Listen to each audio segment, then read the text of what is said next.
इसके लिए भी जिम्मेदार मैं ही हूँ। आधी यखनी तुम भी पी लो ना जी। कैसी बातें कर रहे हैं, मैं यखनी पीऊंगी? क्यों, तुम इंसान नहीं है?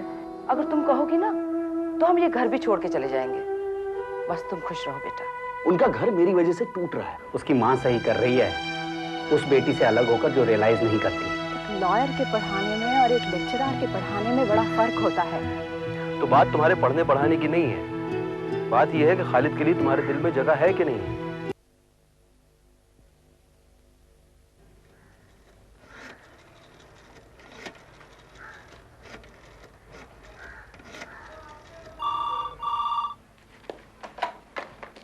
खालिद यार। आदाब। मुझे नफीसा ने बताया था कि आपका फोन आया था। आप कल से पढ़ाने आएंगे वहीं 5:30 बजे? जी हाँ, मैं उसके बाद भी आ सकता हूँ, लेकिन फिर मुझे लौटने में देर हो जाएगी। नहीं, 5:30 ठीक है। मैं आपसे कुछ कहना चाह रही थी। फरमाइए। पढ़ाने के लिए आप इसलिए आएंगे क्योंकि जोर देकर आबिद साहब ने आपसे कहा था। रही मेरी बात, मैंने इसलिए कहा क्योंकि अम्मी समझती है कि आपने आना मेरी वजह से बंद किया है। और कुछ? आप पढ़ाएंगे और मैं पढ़ूंगी।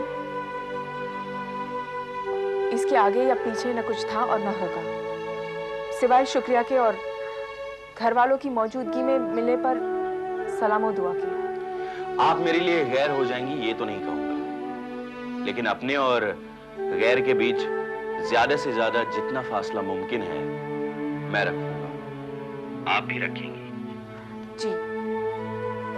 आप मुझे ज्यादा से ज्यादा 1 गिलास पानी और 1 प्याला चाय देंगी, इसके अलावा और कुछ नहीं। देखिए, ये मेरे हाथ में नहीं है। घर का तनाव दूर करने के लिए मैंने आपको बुलाया है, इसलिए जो दिया जाए अपने ऊपर जुल्म समझकर खा लीजिएगा। इसके लिए उर्दू में एक लफ्ज है, जहर मार करना। मैं जहर मार कर लूंगा।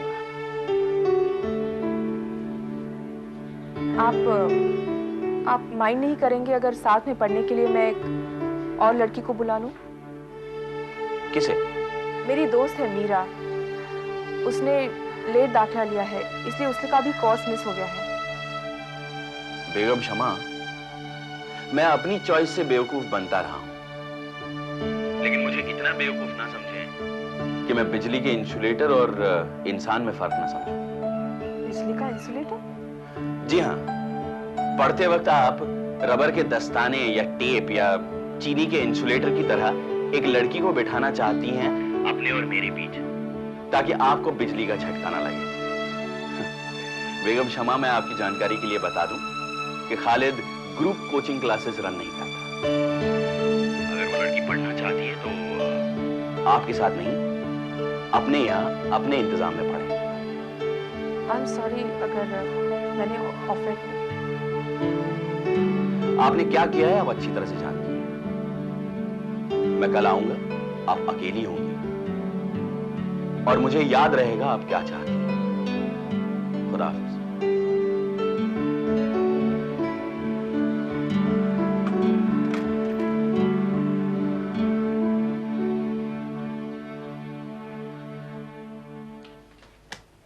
आज तुम फिर हार गई। हाँ। पता है तुम क्यों हार जाती हो? क्योंकि तुम दिल लगाकर नहीं खेलती। हाँ, मेरा दिल नहीं लगता। रोज रोज एक ही खेल खेल खेल कर मैं बोर हो गई हूँ। तुम रमी के खेल से बोर हो गई हो? इसमें है ही क्या? आप होते हैं, मैं होती हूँ और ये ताश के पत्ते, बस। ये बात है। फिर कल से तुम बोर नहीं होगी। क्यों? कल से क्या? देखना। फज्जो, अरे ओ फज्जो। फज्जो को क्यों बुला रहे हैं? तुम रमी खेलकर बोर हो गई हो, कल से नहीं होगी। फज्जो, जल्दी आना। जी सरकार। देखो, कल से घर का काम खत्म हो जाए तो तुम हमारे पास चली आना, हम तुम्हें कुछ सिखाएंगे। आप इसे क्या सिखाएंगे? तुम रमी खेलकर बोर हो गई हो, हम इसे 2-3-5 सिखाएंगे। 2-3-5?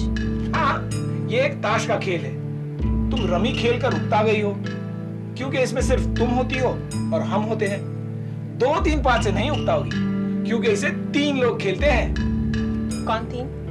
तुम, हम और फज्जो।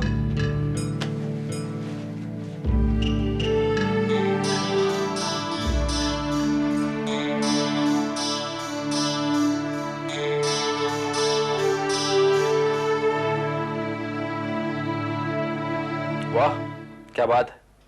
अगर तुमने वाकई ये कहा और वो भी क्षमा से। क्यों, आपको यकीन नहीं आ रहा? मुझे यकीन नहीं हो रहा है, क्योंकि आदमी जब इश्क करता है ना तो वो भिखारी हो जाता है। उसे भागने की और ना सुनने की आदत पड़ जाती है, खुद ना नहीं कह पाता। लेकिन इस बार मुझे ना कहना पड़ा। अच्छा किया तुमने, बहुत अच्छा किया। क्योंकि दुनिया में जो डिक्टेटर होते हैं वो खुद नहीं बनते हैं, उन्हें हम बनाते हैं, क्योंकि हम ना नहीं कर पाते। वो जो कहते हैं हम मान लेते हैं। लेकिन आबिद साहब, इस बार तो उन्होंने मुझ पर शक किया। अगर वो अकेली होंगी और उनके साथ कोई नहीं होगा तो मैं उन्हें कुछ ऐसा वैसा क्या बैठूंगा। तुम ना भी कहते, लेकिन तुम्हारी पोजीशन में कोई और आदमी होता तो कह सकता था। जबान से ना भी कहता तो नजरों से कह जाता। इसीलिए औरत आदमी से नजर मिलाते हुए डरती है कि कहीं आंखों आंखों में कुछ कह ना जाए। और आदमी औरत से एक पल के अंदर अपनी नजरों से वो कह सकता है जो लफ्जों की पोथियां नहीं कह सकती। तो इसीलिए उसे ओजोन लेयर की जरूरत पड़ी होगी। Ozone layer? वो लेयर जो सूरज की अल्ट्रावायलेट किरणों को हम तक पहुंचने से रोकती है और हमें खाल का कैंसर नहीं होने देती।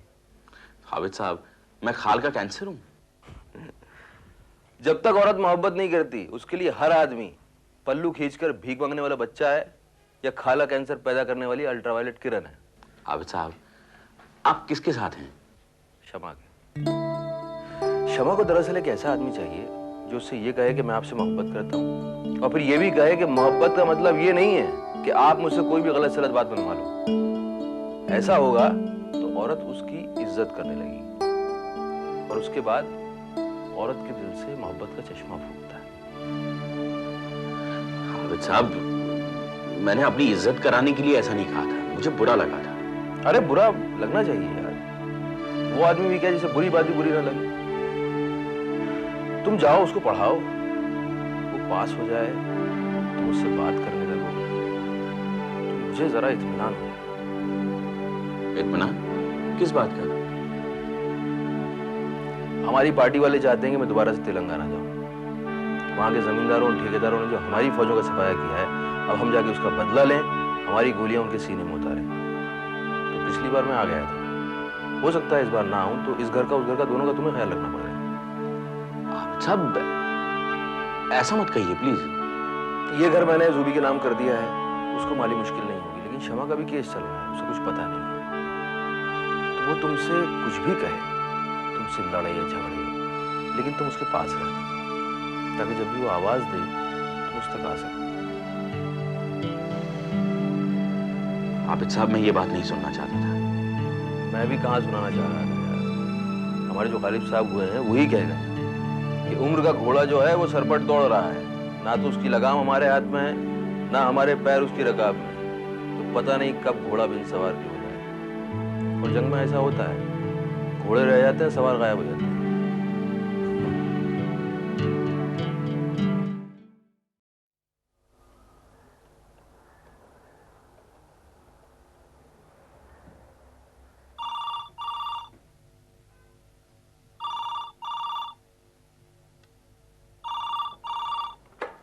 Hello Amita here.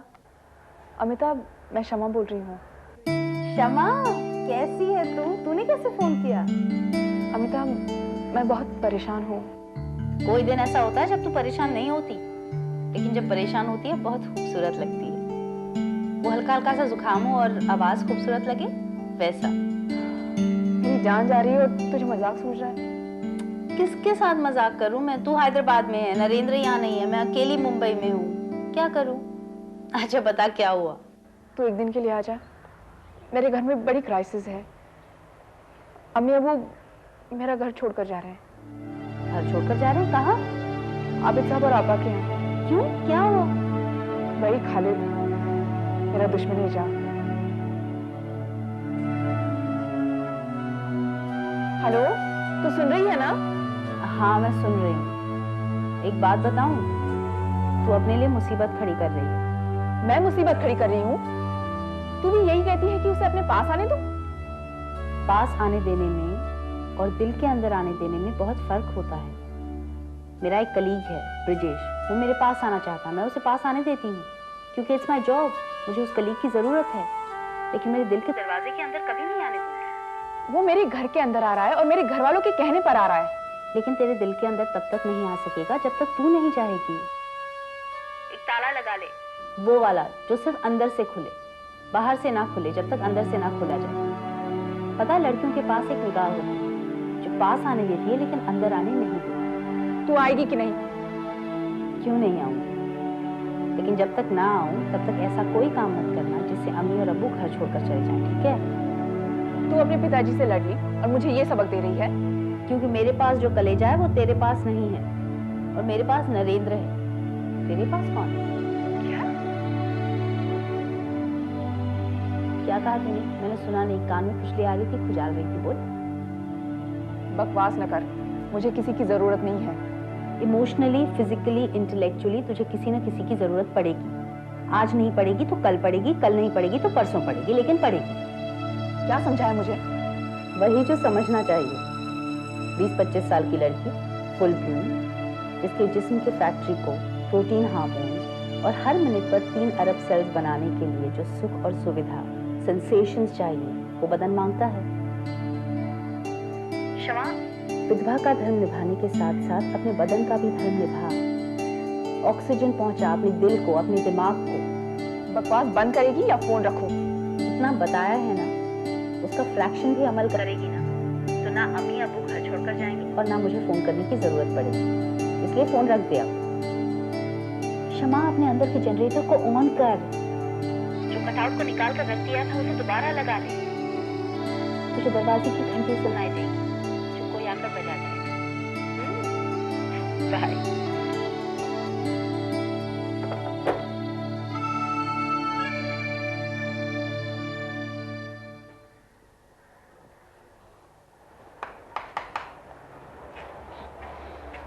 आदाब। आदाब। आइए,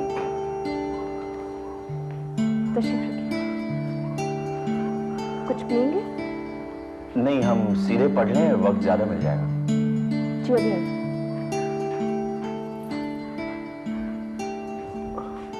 आदाब। आदाब, जीते रहिए। कैसे हैं आप? आपकी वालिदा कैसी हैं? आपकी दुआ से सब खैरियत है। आप फिर से पढ़ाने आए, बहुत बहुत शुक्रिया। खुदा आपको इसका सिला दे।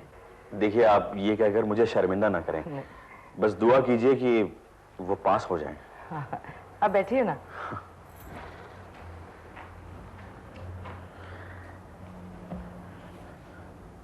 वारिस कैसा है?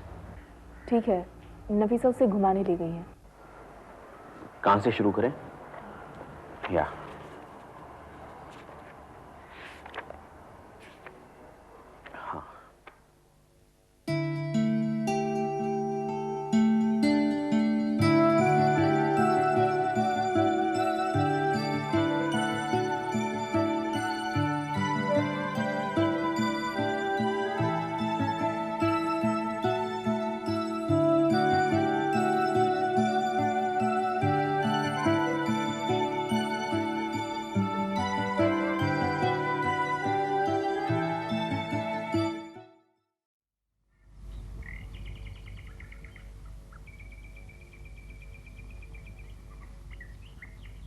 आदाब अम्मी जान।